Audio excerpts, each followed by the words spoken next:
there, it's Alex from WTI. If you're passionate about stamping, then you're going to want to hear why this We Are Memory Keepers stamping block needs to be your next crafting tool.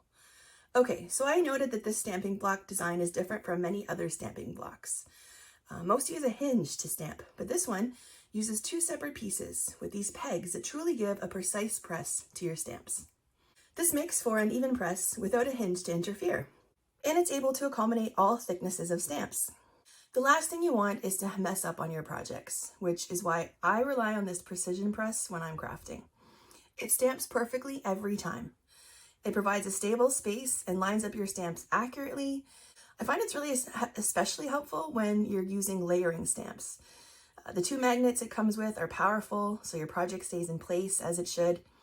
And so if you're having issues with your stamping, it's frustrating you and you want to start getting effortless, precise results, then I highly recommend this stamping block from We Are Memory Keepers, and that's my point of view.